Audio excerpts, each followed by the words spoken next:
thanks. Thanks very much, Mark. That's really great. Let me just turn my webcam back on. 2 seconds. There we are. Lovely. Good. Really fascinating talk once again. I see that while you've been talking, there's been a few questions coming in here. So we'll do a little Q&A now. If you're both happy, can you both use your microphones? All happy? Yeah. Already. Good, fantastic. So we'll start off. There's a question coming from Emma Broad for Eleanor here. On the River Dee, there appeared to be a huge increase in individuals following a large fish kill on the river in about 2000. Have you got any evidence that the clubtail is relatively tolerant to pollution and that they thrive when fish numbers then reduce? So it's a question on competition, I guess.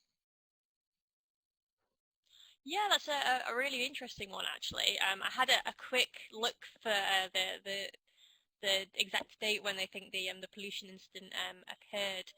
So it was in July of 2000. So there's kind of a couple of interesting points there. So I mean, usually Gomphothus is thought to be one of our kind of species that is actually kind of more sensitive to pollution. And I mean, dragonflies as a whole aren't particularly great indicator species if you're looking at abundance as a whole, because quite a few of them are actually quite good at tolerating pollution, particularly the kind of common species like blue-tailed damselfly. But common clubtail is a species where generally abundance does seem to go down with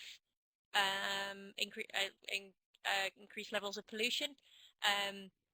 So I mean, obviously there's going to be quite a few factors kind of relating to this incident. So obviously if pollution, fish numbers have gone down, fish are kind of their biggest predator. So obviously that's going to help them, but obviously the pollution incident is probably going to have a big impact on the abundance of larvae. And I think this incident was thought to be maybe it was rainwater kind of stirring up a lot of sediment and reducing oxygen levels. So obviously that would impact larvae. The interesting thing that the incident occurred in July, so the adults of that year would have already been on the wing, so they would have been out of harm's way. So it's kind of better that it happened over the summer than in the autumn, because it meant that at least some of the population wasn't going to be impacted, and they could go on and egg lay. Once if it was an issue with sediment, they could kind of egg lay after kind of the pollution cleared. But obviously you would expect to see kind of lower numbers of adults in the years just after 2000, where obviously the larvae that were affected, obviously a lot of them would have been killed off, and obviously the number of emerging larvae with kind of the kind of probably in kind of 2001, 2002 would have been lower. But then again, obviously, it's kind of a weighing up really of kind of what the impacts will have been between the fish and the impacts of the pollution as well. So, unfortunately, we don't have much data from those years. That's before the clubtail count. Clubtail count ran from kind of 2017 to 2019. So we don't have much abundance data from then. So it's kind of hard to say really, to measure the direct impacts really. Great. Sorry, I went on a bit of a waffle then. No, that's always just a full answer, isn't it? There we are. Okay, so we'll move on to a question now for Mark. We've got a couple here. Actually, we've got one here for you, Mark, from Eleanor. I think that's probably cheating, but we'll start because it's a question that I think is on everybody's mind at the moment if you're out doing public engagement work, which is that to what extent do you think that your Dragons project will be impacted in its outreach work in 2021, and how will that project adapt in terms of COVID and such restrictions? Just so I can steal your ideas. Right, yeah, well, I mean, so this year we've very much gone online, as I kind of briefly mentioned. So a lot of our training and a bit of our kind of direct engagement work has gone online, but we've had to cancel a lot of events. I'd hope we're going to be in a better position next year and kind of ready that we can provide socially distanced events. You know, I have been going out with some people doing surveys in between the various lockdowns. And doing mentoring, but it's definitely a tricky one. But I hope that this year will probably be our worst year, and it can only get better from here with how everyone's getting more adapted to COVID. So hopefully that's useful. Yeah, I think this is going to be an issue that everybody is going to need to start addressing, aren't they? Okay. So another question for you then, Mark, from Emma Broad. Have you found there's a particular demographic of people that make the best long-term volunteers, like students or retired people, for instance? If you invest time and money in training, I expect it's frustrating if they don't stick to it in the long term. So do you ever think there might be more cost-effective ways, like, for example, paying a professional? Yeah, it's a common issue in terms of keeping long-term volunteers engaged for those various reasons. I don't think it would be more well, I don't, it might be more cost effective to just pay a professional to do the surveys, but um, you wouldn't get, we wouldn't get any funding for one, would be an issue. You're not going to get funding to just pay people to do surveys because there aren't funding streams available to do that. And also, obviously, it's not very in keeping in terms of involving communities and people to get involved. So I think it's just all about continued support. You can't just expect a volunteer group to just go off without any help at all. So that's where little funding pots and projects coming on along or throughout the course of a group is the only way to really keep them going. Also, having a key volunteer that's just like super keen and you don't ever lose, and they can help build more people to come along. I guess another one we're looking into is also kind of a bit of a carrot on a stick, as in we encourage people to come along and do Great Crested Newt surveys, which helps towards potentially getting their license. But we say you can become an accredited agent, but we're not going to give you a reference for your license until you've done 2 years of surveys for us. And then once they've done kind of the hard work, then give them the reference. They might go on and get a job and won't be able to do the work. But then hopefully we'll have a new section of people coming through, and new students, new people to then fill the gap. Okay. I mean, I guess the same question really to you, Eleanor, then, if you have any thoughts on the balance between just getting stuff done quick, maybe with contractors, versus the benefits of engaging volunteers and the effort it takes to get those up and running. Yeah, I mean, it's kind of a balance, isn't it, between kind of quality and kind of quantity, and kind of what you're really trying to find out. I'd be we're at the point where we're trying to publish an update of our atlas, and all of the data from there is kind of presence absence data, which is collected by volunteers all over the country. And yeah, I mean, 99.9% of all our data collected is done by volunteers, and all the club tail count data was collected by volunteers, and they do an amazing job. But then again, in some instances, there are situations where we do need kind of experts, and we've got a Dorset Southern Damselfly steering group, which is kind of a partnership between organisations in the Purbeck Heaths, and we have paid for a specialist ecologist to go out and survey specific sites for Southern Damselfly. One, because they're a really difficult species to identify because they look like lots of other common species, and two, because it's in a really difficult to access site.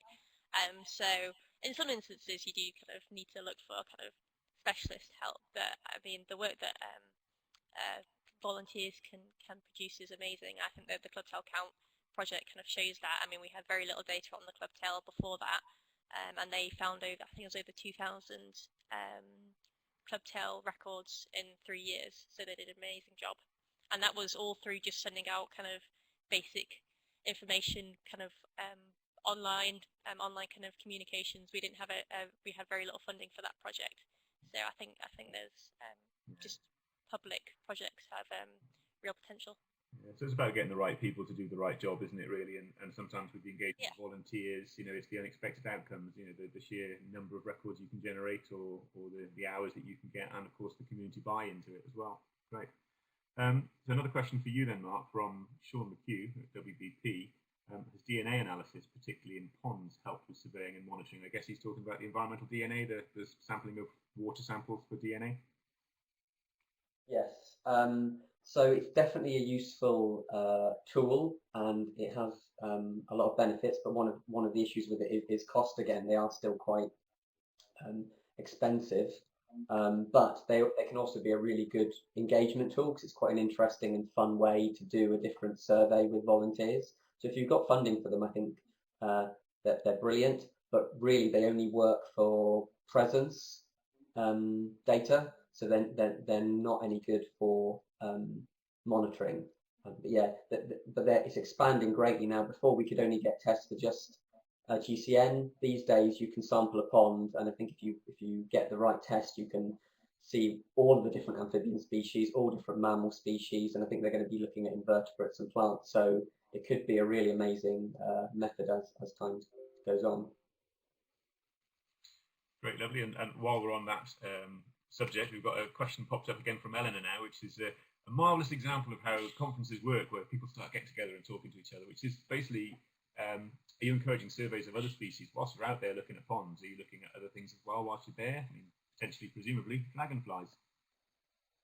We always try to encourage people to record all the different species they see, but as I'm sure everyone's aware, it is quite hard to just have the capacity and enough eyes to be trying to do a good job at doing a particular survey for a particular species. So yeah, anecdotal records, absolutely. But I've tried to like combine bat surveys and amphibian pond surveys, and it can be quite tricky. But yeah, it's definitely a good idea in principle. It's just that we often get people saying, "Oh, I've got frogs in my pond or newts in my pond, and I'm scared that they're going to eat all the dragonflies." And we usually say, "No, it's fine. They coexist pretty happily." So it'd be quite nice. It was just kind of an opportunity to show that yeah, look, amphibians are great, and if you create habitat for amphibians, then they produce their habitat can be used by lots of different species as well. Yeah, I get the opposite thing, that all the people that are obsessed with frogs, they're like, "Oh, these damn dragonflies are eating my tadpoles. What can I do about them?" It's what you like, isn't it? Yeah. Yeah, you're never going to keep everybody happy. Okay. So, I mean, other question actually for both of you. Mark, you mentioned, for example, some of the more widely distributed species that people would assume are common. Quite often we have very few records because people don't bother recording the common stuff. It means there's actually quite a lack of data. When you then have a project underway to go out and use citizen science and get data, then obviously you get data. It doesn't mean suddenly that the population is doing better than it was. So how do you kind of account for recorder effort and try and extrapolate from your project data to the wider environment? Do you want to start? Oh, should I start? Yeah, oh, do you want to? Oh, right, okay.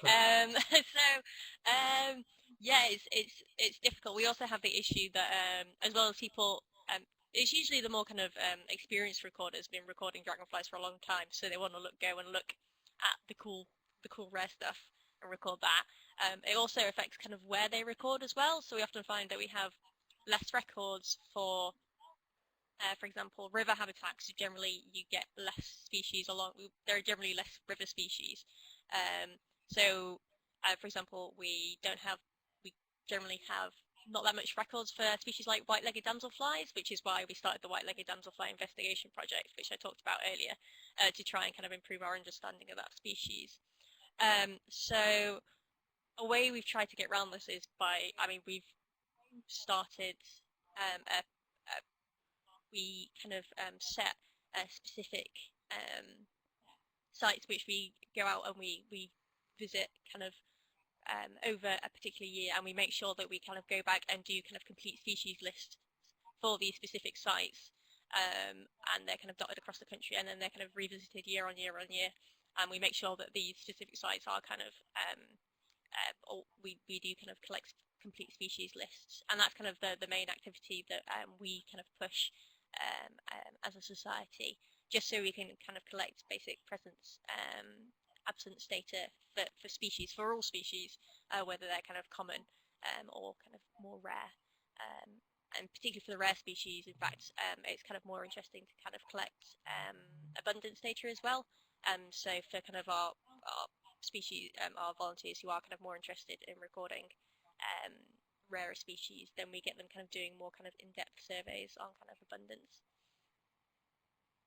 Just to add to that. Great stuff. Good. Mark, anything to add? The only thing to say is, like, I guess one other way around it is doing, like it was mentioned in my presentation, computer modeling. So actually then being able to look at where we definitely know there are this potentially biased data set, but then use habitat data to work out where they are, that they could be, and where we could focus survey effort.